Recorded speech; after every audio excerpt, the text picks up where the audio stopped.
Bonjour Serge Maury, vous êtes docteur en psychologie clinique et psychopathologie. Vous êtes l'auteur de l'ouvrage La famille recomposée, à chacune son histoire, que je souhaite présenter avec vous aujourd'hui. Vous êtes basé à Aix-en-Provence. Un grand merci d'avoir accepté l'invitation. Bonjour Stéphanie et merci de m'accueillir pour la sortie de mon livre La famille recomposée, à chacune son histoire.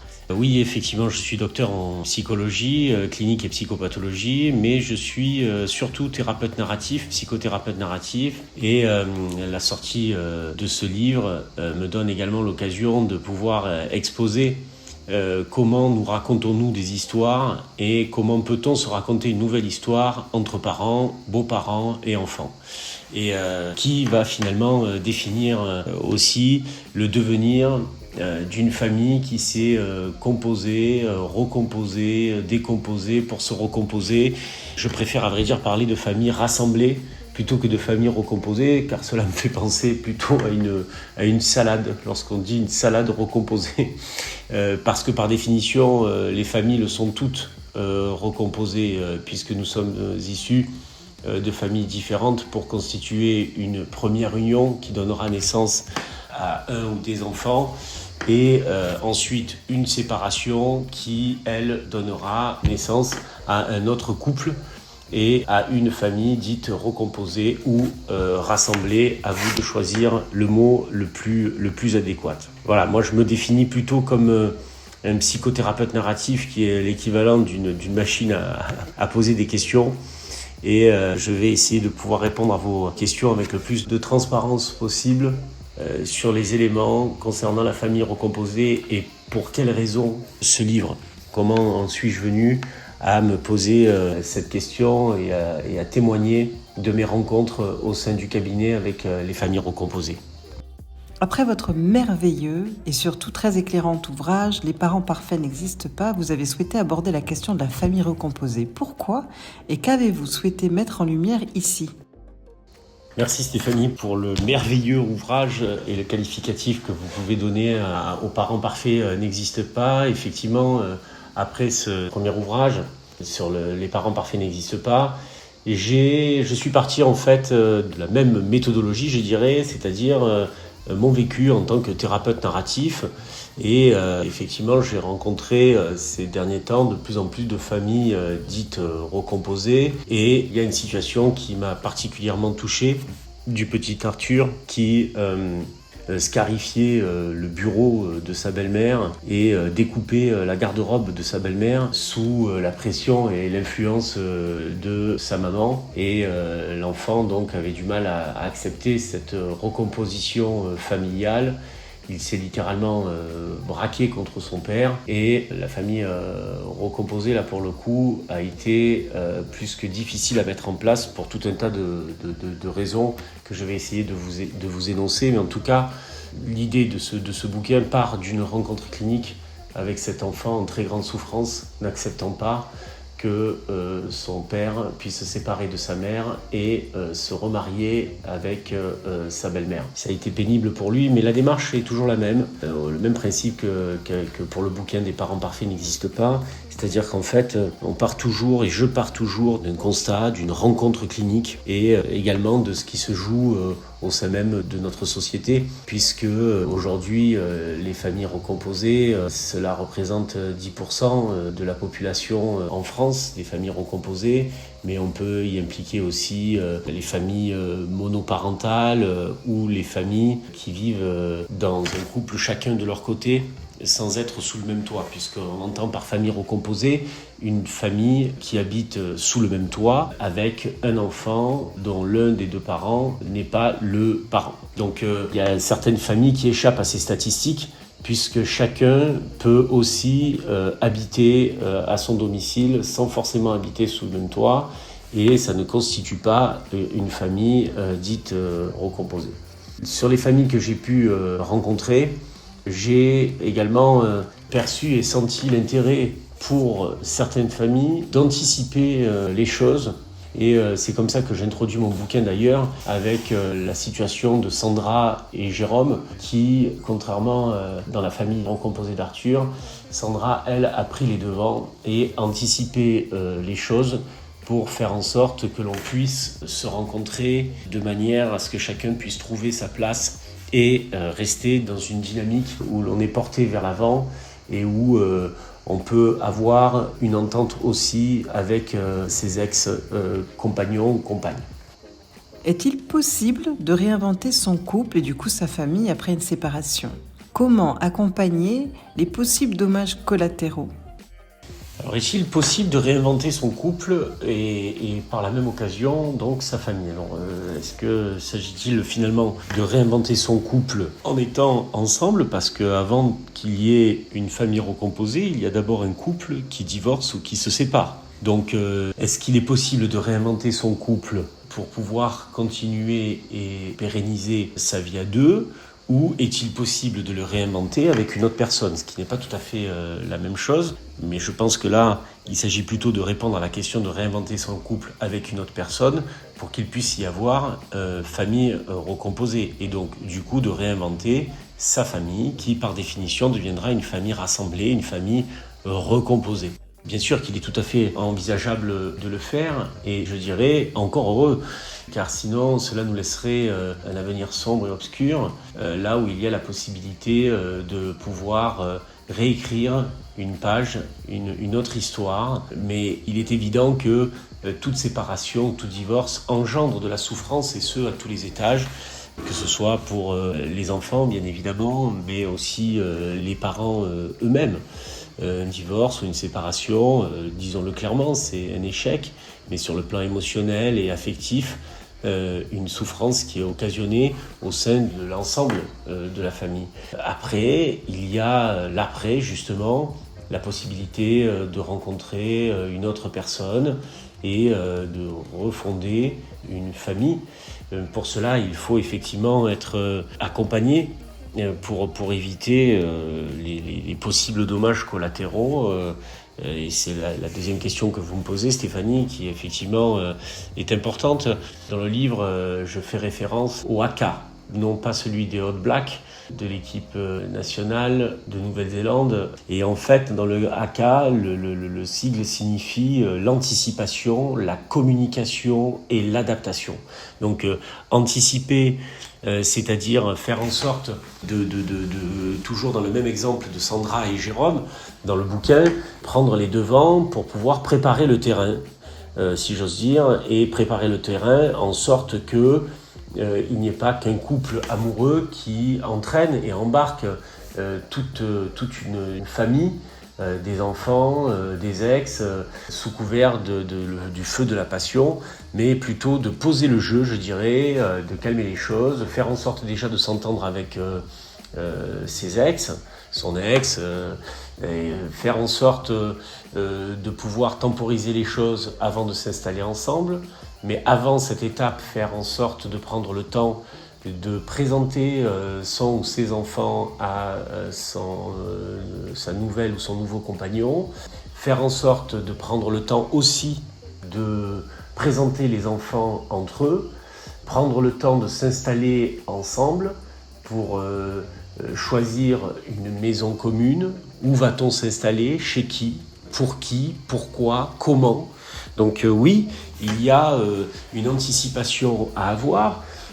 Ensuite, la communication, eh bien, là, on rentre dans le cœur de ma spécialisation, puisque j'y travaille depuis 20 ans avec la thérapie narrative. C'est communication au sens de se raconter des histoires les uns aux autres et prendre le temps de mettre du sens à ce que l'on raconte. Éviter de mettre les enfants dans des conflits de loyauté, comme le petit Arthur, c'est l'exemple que je donnais précédemment, qui se retrouve dans un conflit de loyauté. Pour cela, il est bon de pouvoir raconter son histoire en tant qu'homme, en tant que femme, en tant que parent, en tant que nouvel amour rencontré. Bien évidemment, adapter son récit, sa narration en fonction de l'âge de l'enfant. Et puis, ce n'est pas parce qu'on peut dire quelque chose qu'il faut le dire. Il y a un temps pour ça, il y a un âge pour ça. Il y a des enfants qui présentent des personnalités avec plus de maturité affective que d'autres. Donc tout ceci est à prendre en considération. Mais en tout cas, l'idée principale, c'est de pouvoir se raconter et donner du sens à ce que l'on vit. Comme disait Paul Ricoeur dans son concept d'identité narrative, nous évoluons dans nos récits respectifs et selon les situations du passé, du présent ou du futur, nous accordons un sens nouveau ou un autre sens ou un sens différent à ce que l'on pouvait accorder à une période de notre vie. Donc ça, c'est pour le point communication. Et puis sur le point adaptation, on n'est pas tenu d'aimer son beau-père ou sa belle-mère ou son beau-fils ou sa belle-fille, mais on est tenu de se respecter. Voilà, ça c'est un point important. On peut ne pas être d'accord avec cette union, on peut avoir un ressentiment, on peut avoir de l'antipathie pour quelqu'un, mais il n'en demeure pas moins que le respect doit être de rigueur pour qu'une famille recomposée puisse se mettre en place. Donc tout ceci s'anticipe, et ça s'anticipe justement par le biais du récit, de la communication, et l'adaptation se fait en fonction des personnalités. Et lorsque les deux items précédents, c'est-à-dire l'anticipation et la communication, une fois que ces deux cases ont été cochées, alors on peut parler d'adaptation, puisque le terrain sera plus favorable pour évoluer en famille recomposée. Comment guérir de la culpabilité ? Guérir de la culpabilité. Alors c'est une vaste question, parce que la culpabilité est nécessaire. Rappelons rappelons dans Totem et Tabou, dans un bouquin de Sigmund Freud, le tabou du meurtre et le tabou de l'inceste. En fait, la culpabilité est aussi nécessaire dans notre civilisation pour nous éviter de commettre l'irréparable. Une fois que l'on a dit ça, toute culpabilité, en latin, culpabilité, c'est se couper d'eux. Donc, plutôt faire du lien que de se couper. La culpabilité n'apporte pas grand-chose, malheureusement, sur le plan de l'épanouissement d'un être humain, d'un individu, et donc par là même d'une famille recomposée. Culpabiliser, c'est, ne l'oublions pas, se couper. Donc l'idée, ce n'est pas de se couper, l'idée, c'est de présenter des choses pour se réunifier, s'unir, s'épanouir, s'aimer, construire, co-construire, et non démolir. Si vous vivez les choses avec joie et avec amour, eh bien, vos enfants vivront. Il y a de fortes chances, en tout cas, que vos enfants vous verront épanouis, heureux et aimants. Et donc, ils le seront aussi. Dans Les parents parfaits n'existent pas, je dis que derrière un père et une mère, il y a un homme et une femme. Et si vous voulez, pour que l'enfant puisse voir un père et une mère épanouis, il faut que l'homme et la femme qui précèdent le père et la mère soient eux-mêmes en phase, alignés, ajustés et épanouis. Les choses passent mieux et les histoires que l'on se raconte sont plus douces, plus respectueuses, j'allais dire bienveillantes, parce que c'est l'intention que l'on questionne. Quelle a été mon intention ? Est-ce que mon intention est de faire du mal à ta maman, à ton papa, ou est-ce que mon intention, c'est de pouvoir m'épanouir car je n'étais plus heureuse dans la vie, ou heureux dans la vie que je vivais dans ce système familial. Donc on se sépare d'une personne, d'un mari, d'une épouse, d'un homme, d'une femme, mais pas d'un enfant. Et c'est toute cette subtilité qu'il faut pouvoir maîtriser dans l'échange, dans le récit. Et pour cela, il est nécessaire de raconter des histoires. Voilà l'utilité de la narration. Comment soigner les cœurs ? Par où recommencer ? Et qu'est-ce qui rend possible la recomposition de la famille ? Y a-t-il des règles, des fondamentaux ? Comment soigner les cœurs ? Les cœurs se soignent, se cicatrisent, se pansent, P-A-N, se pansent aussi, P-E-N. On peut penser et on peut soigner ces peines de cœur lorsque, une fois de plus, on y met des mots. Les mots viennent border le réel. La poésie vient dire quelque chose de l'innommable que l'on peut border. Et c'est ce qui nous permet de mettre du sens. Lorsque vous relisez par exemple Paris est une fête d'Hemingway, vous voyez qu'il a le souci du détail et de faire vivre les choses comme le goût ou dans le roman le parfum. Il y a une adaptation filmique qui est remarquable. C'est important de pouvoir y mettre des mots.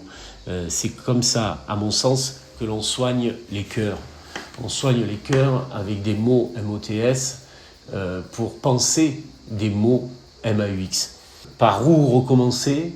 On peut recommencer en redevenant auteur, acteur de sa vie, je dirais narrateur. C'est un des concepts que je développe dans le livre. Des parents parfaits n'existent pas, mais aussi dans le livre des familles recomposées, à chacune son histoire.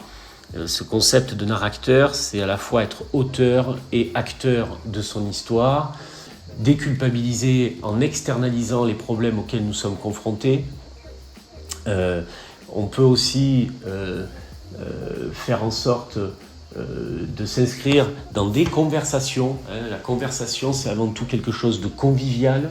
Alors, au sein du cabinet, pour ma part, on parle de conversation thérapeutique. Et ensuite, on vient questionner le sens et la fonction que l'on donne à ce que l'on éprouve, à ce que l'on vit. Et on peut recommencer par le verbe. Voilà, au commencement était le verbe, au commencement était le son, au commencement était le mot, au commencement était la vibration, au commencement étaient les ondes. Et donc tout ceci donne la matière. Et c'est important de pouvoir se raconter, de pouvoir raconter. Vous savez, en Provence, là où je suis, à Aix-en-Provence et toute la Provence, nous sommes issus d'une tradition purement orale.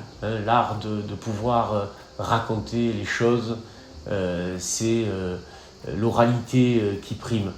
Je pense m'avancer sous votre contrôle, chère Stéphanie, en disant que nous avons des points de similitude, notamment avec l'Afrique, sur cette question de l'oralité. C'est vraiment une tradition orale. La Provence et l'Afrique, en ce sens, se donnent la main et se rejoignent et s'unissent.